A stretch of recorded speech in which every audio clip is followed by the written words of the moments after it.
দুগ্ধের অপশক্তিতে মেতে উঠি একসাথে, এই স্লোগানকে সামনে রেখে প্রাণী সম্পদ ও ডেইরি উন্নয়ন প্রকল্প LDDP এর সহযোগিতায় জেলা প্রাণী সম্পদ দপ্তরে বাস্তবায়নে লক্ষ্মীপুরে পালিত হলো বিশ্ব দুগ্ধ দিবস 2025।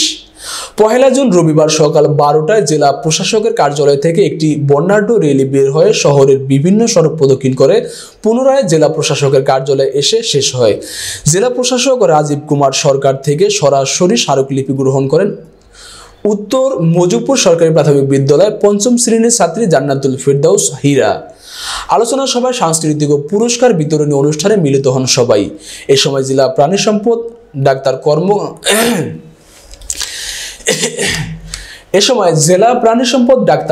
কর্মকর্তা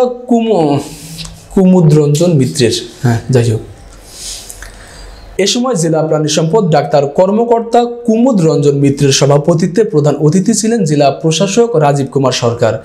বিশেষ অতিথি হিসেবে উপস্থিত ছিলেন civil surgeon Abul Hasan Shahin, LGED Lakshmipur জেলার নির্বাহী প্রকৌশলী মোহাম্মদ ইকরামুল হক, উপজেলা প্রাণী সম্পদ কর্মকর্তা ডাক্তার মোহাম্মদ আখতারুজ্জামান, লক্ষ্মীপুর জেলা ডেইলি ফার্ম অ্যাসোসিয়েশনের সভাপতি হাজী মোহাম্মদ আনোয়ার হোসেন সেলিম সহ প্রমুখ। দিবসটিতে জেলার বিভিন্ন জায়গা থেকে খামারি এবং ডেইরি খামারিরা উপস্থিত ছিলেন।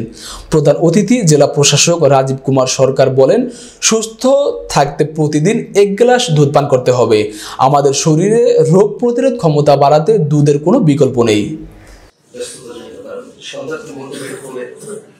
বুঝিয়ে কষ্ট করে 1 গ্লাস দুধ খাওয়াবো, এর চেয়ে বিনা তর্কে একটি বার্গার খাইয়ে ছেলেও খুশি, আমার সময় আছে। হ্যাঁ, আর বিজ্ঞাপন দেখিয়ে দেখিয়ে খাওয়ানোর অভ্যাস শুরু আছে বাচ্চারা আমাদের খেতে চায় না। তো এই যে সহজ সরল তরিকা অবলম্বন করতে গেলে অনেক সময় পুষ্টিকর খাবার থেকে গড়ে উঠবে না। সেজন্য আমাদের একটু কষ্ট করতে হবে। আমাদের এই সচেতনতার ভিতরে আমাদের মধ্য থেকে আমরা গঠন করি, এবং তারা খুব ভালো করেছে। তারা ঢাকায় গিয়েছে, তাদের সঙ্গে বিপরীতে কি দেওয়া উচিত। তো ঢাকায় যে আয়োজন ছিল কিন্তু মনে হলো খুব রোগা, স্বাস্থ্যহীন মনে হচ্ছে, খায় না বা কিছু না। কেন মনে হচ্ছে? প্রতিপক্ষ দলের বাচ্চাদের সঙ্গে তুলনা করতে। সবাই কিন্তু প্রাথমিকের বাচ্চা, আমাদের বাচ্চারাও 4, 5 পড়ে, তাদের বাচ্চারাও তাই। কিন্তু তারা হচ্ছে তাদের দেখে মনে হচ্ছে হাড় ক্ষয় হয়ে যাচ্ছে, কলেজে কোমর ব্যথা, হাঁটতে পারে না। কেন? ক্যালসিয়ামের অভাব, ভিটামিন ডি এর অভাব। তো ভিটামিন ডি এর ক্যালসিয়ামের সবচেয়ে বড় একটা সোর্স কিন্তু দুধ। সুতরাং তাদের ক্ষেত্রে দুধের প্রয়োজন। আবার যখন একটা বাচ্চা কৈশোরে বৃদ্ধি হচ্ছে, তার জন্য দুধের প্রয়োজন। তাহলে আমরা আজকে এই অঙ্কটা করি, আমি হাইলাইট করতেছি কি হবে রাতে 1 গ্লাস, মানে রাতে যদি 1 গ্লাস দুধ খেয়ে ঘুমাই। আপনার সবাই মিলন এবং আমি দেখতে পাচ্ছি আরো কিছু,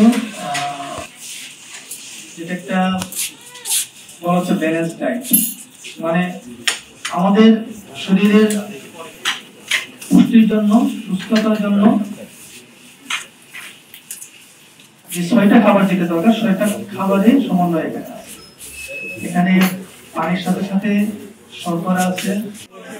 আমাদের ঐতিহ্যবাহী খাবারের অন্যতম খুব প্রাচীন একজন সাহিত্যিক ভারতচন্দ্র রায়, তার কথা আমরা সবাই জানি।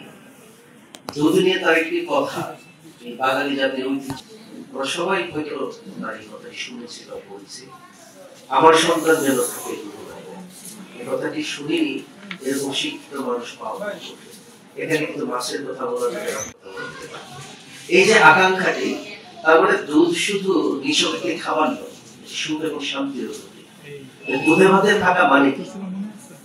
এটা চমৎকার পরিবেশ, এটা উন্নত পরিবেশ, এটা শান্তিময় পরিবেশে মানুষ থাকে বা বিরাজ করে। এটি মা বাবা চাও, প্রতিটা মা বাবাই চাও তার সন্তান সুরক্ষিত, নিরাপদে।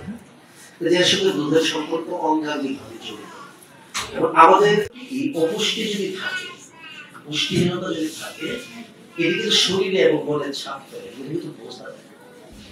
আপনি দেখবেন যে আপনার বাচ্চা হয়তো খুব ভালোভাবে কাটছে না, কিংবা তার হয়তো ওজন কম, ঠিক মতো বিকাশ প্রাপ্ত হচ্ছে না। সেই ক্ষেত্রে আমরা যদি নিয়মিত দুধ খাওয়াতে পারি, সে কিন্তু ভবিষ্যতে সুস্বাস্থ্য হতে পারে। আর যে কথাটি করে শেষ করতে চাই, যে সুস্থ দেহে সুস্থ আমরা বলি, সবাই সব পরিবার, সব মা বাবা সন্তানকে বা নিজের জন্য তারা দুধ খাওয়াতে পারেন না। এটি হচ্ছে দারিদ্র জনিত, এবং এটিকে জয় করা যায়, কম বেশি জয় করা যায়। কর্মসংস্থান বৃদ্ধির মাধ্যমে, আয় বৃদ্ধির মাধ্যমে।